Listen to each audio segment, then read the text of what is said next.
Kia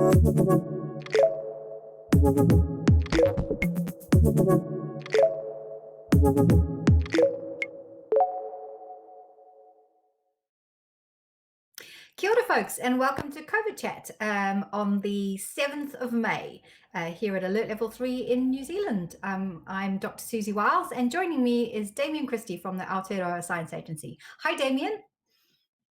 Good afternoon, Susie. So an exciting few days in terms of results. We're going to be looking at that shortly and talking about all the news out today regarding level 2, aren't we? But also, if people have questions, we've got a bunch of really interesting questions later in the show. But any more questions, you can either comment directly on the Facebook page if you're watching on Facebook, or nzcovid@gmail.com, and we will get through as many of those questions as we can. But we do have a backlog of 100 or so, so we'll see how we go today. Susie, let's talk about what's been happening the last few days. Yeah, so we've had 2 days in a row of no new cases, which is a really, really exciting place to be. But lots of people have then started saying, why aren't we at alert level 2 today? So we've had some news today from the Prime Minister about what alert level 2 is going to look like. But before we get to that news, I wanted to talk a little bit about why it's really important that we don't go to alert level 2 too soon. So why are we not there already, basically? And to explain that, I want to remind you all about the lag. So the lag is the thing that happens because of the incubation period of this virus. So you've heard the Prime Minister talk about this as well, as this sort of 14-day cycle. So we have this 14 days because roughly it takes about 2 to 10 days from somebody being exposed to somebody with the virus before they come down with symptoms. And so that means that our 0 cases for a couple of days are actually a reflection of how good our level 4 lockdown was, because they were basically about the fact that 2 weeks ago we stopped having those cases. Obviously, we've had a couple of positives since then. So again, these are all things that were happening at alert level 4. So we know that alert level 4 worked really well. It got us down from exponential growth in cases to basically near 0. So the question is, how good was alert level 3? Because obviously there was a lot more contact. In fact, there was a little bit more bubble bursting than there should have been at alert level 3. And so what we don't know yet is how good that was, because we basically have to wait 2 weeks, which is essentially next Monday. Then the question will be, do we have some cases that we didn't know about because of that bubble breaking? And so it will take a little while to know that, because if we did have some cases happening and we start to see them showing up next week, it will take another week or so before we start to see whether the transmission chains from those have started growing exponentially. So that's why it's really, really important that we take this really slowly, because we're looking at things that happened a couple of weeks ago. Now, we know that lots of countries who have stepped down much faster have seen cases rise. And the most recent country that that's happened to is Australia. So they were tracking really, really well. In the state of Victoria, they were also getting down to very close to 0 cases, really low numbers. And then over the last couple of days, they've basically ended up with a brand new cluster of cases, 49, I think, just in the last week. So you can see, and those, of course, are a reflection of what happened a couple of weeks ago. And so the question is, how big might that cluster get in the next couple of weeks? So that's why there's no rush to get to level 2. We need to know whether level 3 was good enough, and whether we've really managed to get rid of any hidden little pockets of the virus. So, but moving to level 2, the Prime Minister has just announced what that's going to look like, and it's really just it's sort of a more contact with people, but mostly contact with people that we know. So we're going to be able to see more of our friends and family. We're being asked to keep it small. And when we do have contact with strangers, we're asked to minimize that and to maintain that physical distance. So there's a real acknowledgement that keeping 2 meters away from everybody at all times is going to be very difficult. So they're minimizing the distance, to about 1 to 1.5 meters. So if you're in a shop or something. But the really important thing is going to be that we know where we've been and who we've been in contact with. Because if there are some cases, in order to stop them growing exponentially, what we're going to need to do is to be able to contact trace everybody and somebody who's infected has come into contact with. So yeah, there's going to be, we're going to be able to go into shops, we're going to be able to go into restaurants and things. The Prime Minister talked about the three S's. So for hospitality, the venues have to be seated, they have to be separated. So your group has to be physically separated from another group. And you can only have single servers. So that's all again about minimizing the interactions that different people have with essentially strangers. We've also been told that the hairdressers are going to open. Woo! Seen my roots. I'm very excited about being able to go to the hairdresser. But in those cases, because of course it's it's impossible for somebody to maintain, a meter and a half away from you when they're busy doing something like that. There's going to be requirements for wearing protective equipment. So there's apparently some guidance going out about what exactly that protective equipment will be. I imagine it may well be that clients and the hairdressers will have to wear masks probably, just to make sure that if they do have the virus, that they minimize the shedding of that. And again, it will be all about knowing who has been in contact with who, in case contact tracing needs to happen. There's also going to be, so we can start having kind of gatherings again, but they're going to be limited to 100 people, both indoors and outdoors. Yeah, so it's going to be quite different to how our lives have been for the last few weeks. And it's going to be very interesting to see how quickly people adapt back to that, and whether, because I don't know about you, I don't know whether people really want to be outside too much now. So we'll see how that goes. Yeah, anyway, so that's level 2. Remember, the decision is being made on Monday. Is that Monday? Doesn't mean that we will move that day. So there's likely to be a little while, and also we may not move at all if it shows that we need to stay at level 3 a little longer. So start preparing, but we're not there yet.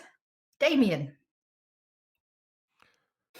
A couple of comments. Firstly, I think the nation will be shocked to know that that's actually not your natural hair color, Siouxsie. That must be quite a shock for a lot of people out there. We've got one thing that the Prime Minister did talk about, obviously, was schools reopening and how parents shouldn't be worried given the low levels of unknown COVID-19 out there. But we do have a question just come in via Facebook from Tony saying, how can a school maintain social distancing in a double classroom with 76-year-olds, 76-year-olds, not 76-year-olds, 6-year-olds. at level 2. Yeah, at level 2. And it's a Yeah. good point, isn't it? Are we expecting kids not to basically be kids? No, I mean, I think there is a real acknowledgement that this is very difficult. But what the data is showing us so far, so there's been a fantastic review done by a team of pediatricians in the UK and Australia who've been keeping a real eye out on all the literature. And so they've been reviewing that. I think their name is something like Don't Forget the Bubbles. They've got a fantastic website where they put their reviews of what's going on. And so what we know from children is that they are less likely to be cases, and they seem to be less likely to transmit the virus. So that's why we're kind of confident that the schools can open. We're confident that that the chances of there being the virus out there are very low. It's about now, if there is something, how can we make sure we nip it in the bud really, really fast? So what we just need to know is that our level 3 has been really effective, and that's just going to take a few more days to find that out. Do you suspect on that basis that, and this is what I'm hearing from a lot of people, is that because I think there's an expectation from some people that it gets announced on Monday, it'll happen on Wednesday, but that given that we extended the level 4 by a little bit longer, that it makes sense and we probably will see that level 3 not being unlocked until the following Monday?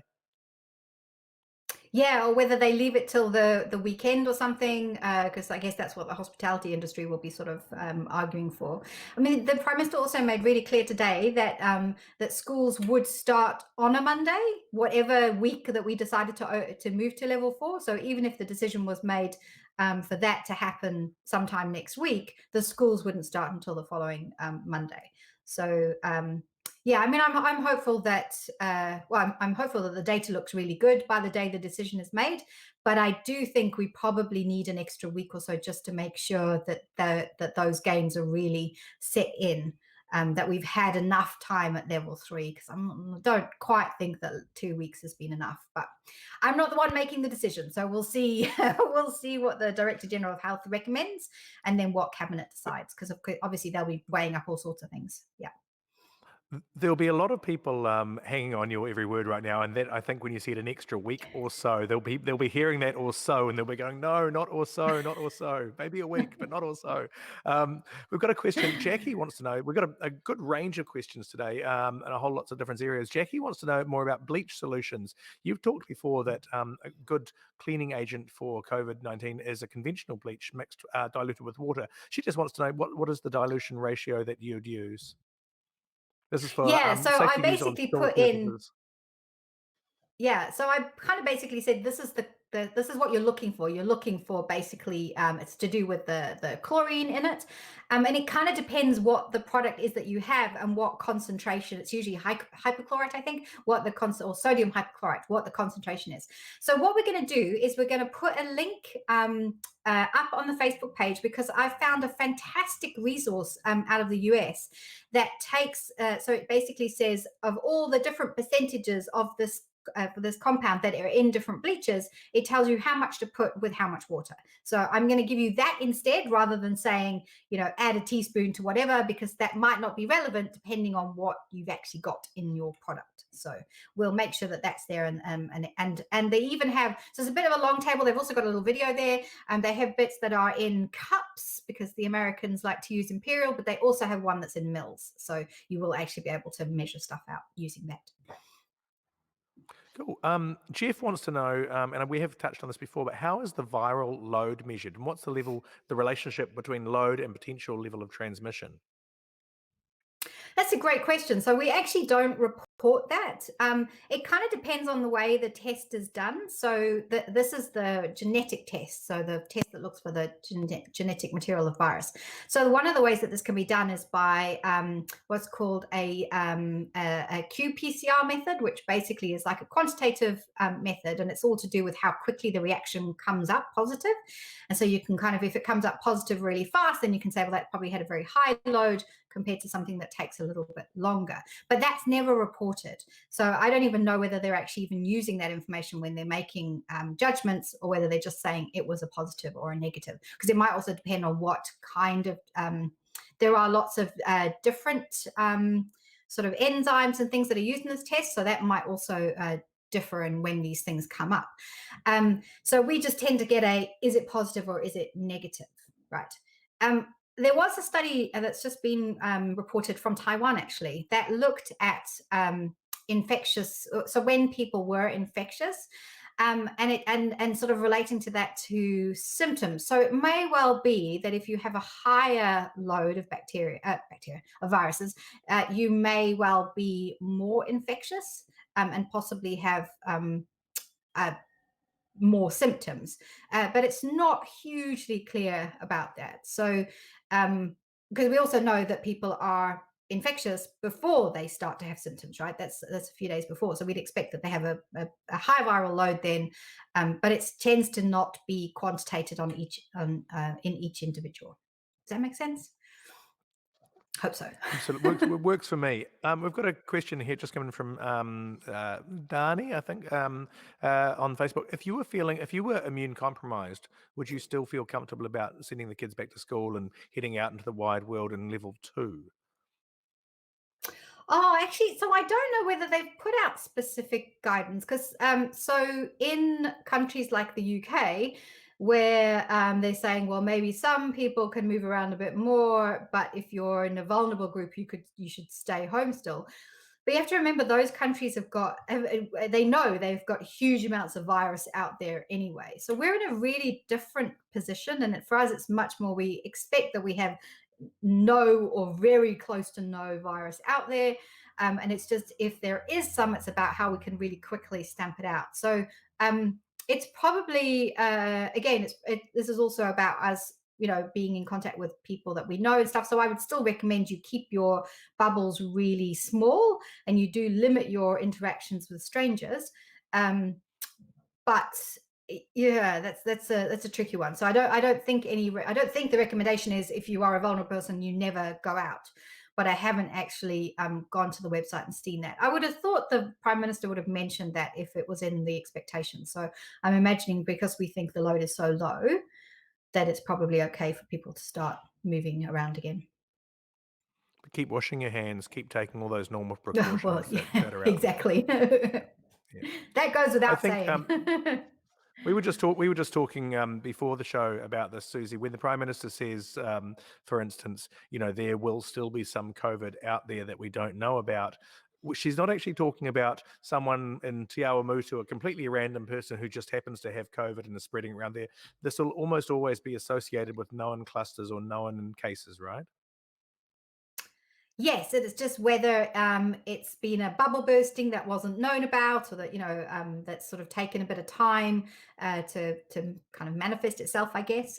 So every case that we have now is related to somewhere else. We know where they came into the country, so there may well have been some introductions that we didn't know about, but because we've been in lockdown so long, those should now have more or less burnt out, because if people had symptoms, they would have been tested and identified already. So it's just about whether associated with some of those big clusters we've got, you sort of more generally, whether there have just been some bits of bubble breaking or some little things that are still not quite under control yet, but they should be. Catherine wants to know how many random community tests have been carried out and have any of them been positive? That's a great question. I actually don't know the answer to that. I know that they were starting to do them. When I talked to a statistician, Thomas Lumley, about how many we'd need, he said probably only about 7,000.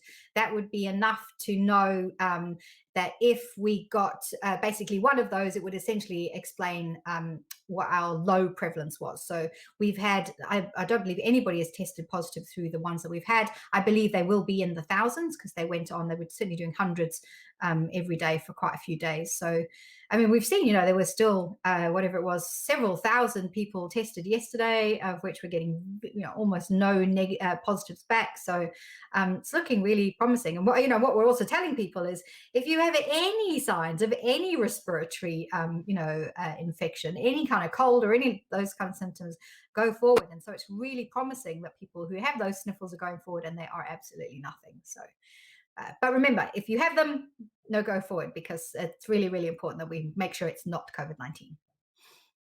Jonathan wants to know about, should we be advising people to supplement with vitamin D, especially vulnerable people? He says there's good evidence that vitamin D assists in fighting viruses, especially respiratory illnesses. So it's not a bad idea, he thinks. Do you agree with that? Yeah, so I went and had a quick look. I obviously haven't had time to do this exhaustively, but I did go and have a quick look. There's a site that I use a lot. It's called Information is Beautiful, and they have a really good interactive kind of board that allows you to see what studies have been done and what the evidence is for various things. And actually, there's not as much as you would have thought related to respiratory viruses. So there's some promising things where a study seemed to show that there were lower rates for people who were supplemented, but it was only something like a few hundred people. So it's not very strong evidence. Vitamin D, of course, we get from the sun, and you actually need very little of it. So just sort of 5 minutes a day. So if you've been going out for your little walk, that should have been, enough for you not to be deficient. So yeah, I'm not sure there's any need for everybody to be going out and taking a whole bunch of supplements. Just eat well, and the thing so eating well and sleeping are the really, really important things. And I know this is a very stressful time, but if people can be trying to make sure that they are getting proper sleep, that will also help. Shelley wants to know, I think we've already possibly answered this in terms of people who are already immune compromised. Should kids with asthma be going back to school on level 2? So again, I don't think there was so in this don't forget the bubbles people who did the analysis of the children, nothing really popped up. So even children who were in at-risk groups were again still less likely to have a nasty time of it. So it looks like they'll be okay. Jade wants to know. She has a 6% hydrogen peroxide with phosphoric acid and phenacetin. Is it? Can I use this safely to wash fruit vegetables down if I dilute it? Yeah, and she was unable to get the 3% solution she was after, and realizes that 6% is more about bleaching and stain removing. I mean, should you be washing your vegetables with bleach anyway? No, I think, I mean, wash your hands and stuff. We were saying in the early days, if again, when we thought there was more virus around than there is now, because we had only just gone into lockdown, that if vulnerable people were really concerned, they could wash their fruit and veg just with soapy water, because we know that soap is really, really good at getting rid of the virus. So at this stage now, where we're on the elimination path and we're doing really well, it's highly unlikely there's going to be anything on your fruit and veg. So yeah, I think you're absolutely fine. Just make sure that you wash your hands. So what you don't want to be doing is ingesting any of those chemicals. So I would put it aside for now. Yeah, take that, Donald Trump. We've got, let's see, we've got a couple of questions. Marwan wants to know, she has a question about social distancing at level 2. Given that most of the scientific data suggests at least 1.5 meters social distancing, what difference does 1 meter make? And some of the videos that they've seen suggest that these virus particles travel more like 4 to 6 meters. So is 1 meter, way too unsafe? Yeah. So again, this is there's been stuff showing that sneezes can travel like 8 meters. When you sing and stuff, they can travel further. 2 meters is not a magical distance, neither is 1 meter, but it is about staying away from those people that you're not having a sustained contact with, right? So we do know that those people who are likely to get the virus, it's because they've had lots of contact with generally the same people over time, so more than a few minutes, at close contact. So the idea that there's a magical distance, that if you stay, 1.5 meters or 2.1 meters away, you won't get it. There's sort of a bit of a misunderstanding of this kind of thing. Again, what we're trying to do is just minimize and try and do things a little bit more safely. So that's why the restrictions are there. They're just to try and help. If you're walking past people, don't brush past them, but your chances of picking up the virus that way are very low. Do you think that this is not a science question? I did think it's going to say that there's been a couple of comments saying, I don't know that I'm going to feel like going out and partying and suddenly, hugging as many people as I can. There is going to be some sort of residual resistance to that kind of contact now, isn't there? Mm. Yeah, and I mean, that might not be a bad thing in terms of other respiratory viruses and things. So maybe we should be more thinking of other ways that we can show our love and appreciation for each other. That's beyond these things, because that will help in flu season. It will help with cold. It will help with all sorts of things.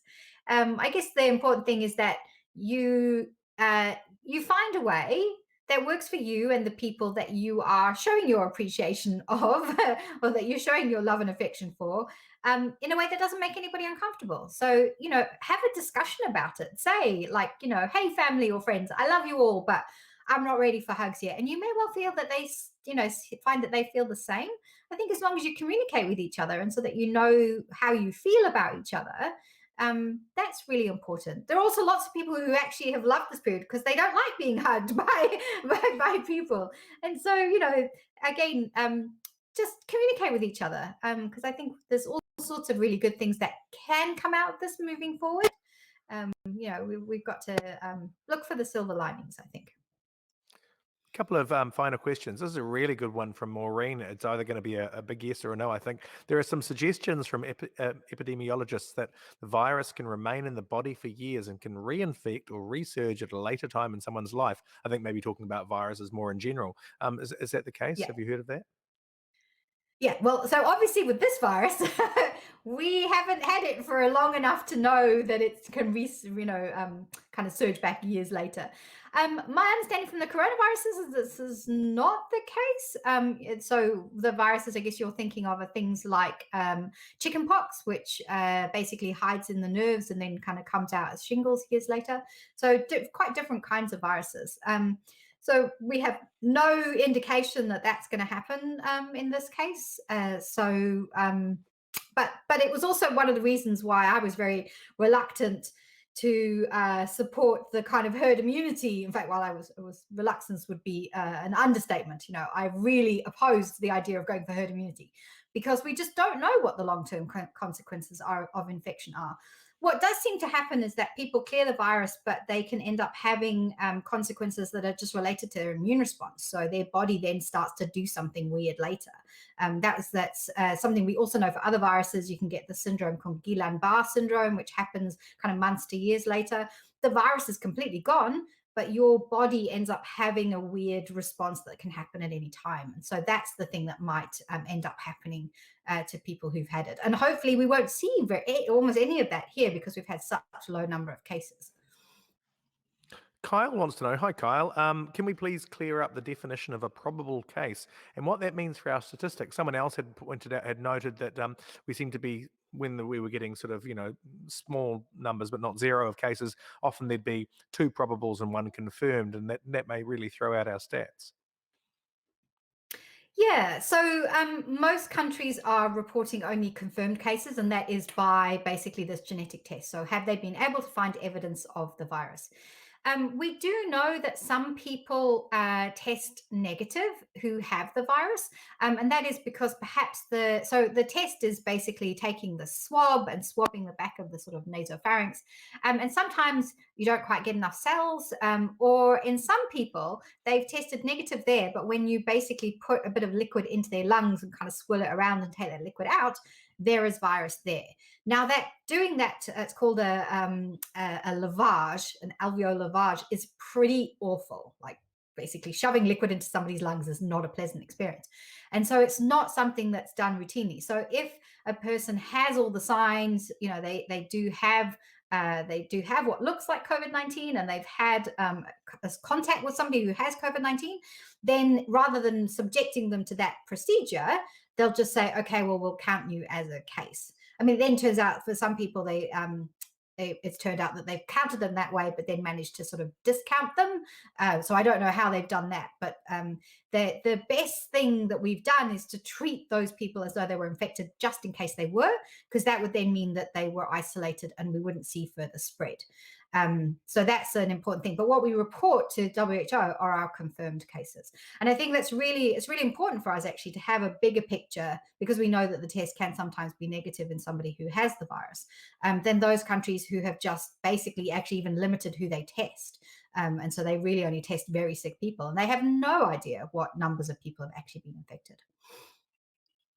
I've got one good question as everyone sort of braces to head back to the office. Crystal wants to know, what about offices where you share desks, hot desks, that sort of thing?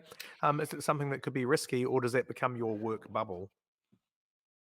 Yeah, this is a really good question. And actually, the Prime Minister didn't really address this because I've been thinking about this for my own workplace. So I have my own office, but all of the people who work for me are in a big open plan office. And there's no way, I mean, their desks aren't even half a meter apart from each other. So what we've been told is to think about whether we would do like shift work. So whether we can think about how would you reduce the numbers of people in that environment to kind of keep with the bubble idea. But this is a big issue. And I guess moving forward, so much as I don't want to terrify you all, this is unlikely to be the only pandemic we'll ever have, right? I mean, the hope is that maybe it will be the only one we experience in our lifetime, but it might not be. And so the question going from here is, what have we learned and what would we do differently next time?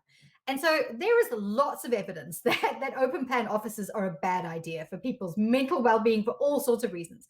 It turns out they are also shocking for when you've got an airborne, or an aerosol infection, or a respiratory infection, for all sorts of reasons. So I would hope that maybe this might be the end of hot disking and open plan offices, and we might come back to a bit more of an environment that actually doesn't allow these diseases like this to spread. But yeah, it's a really important question that I don't feel was properly addressed. I think it's being left for maybe individual businesses to think about.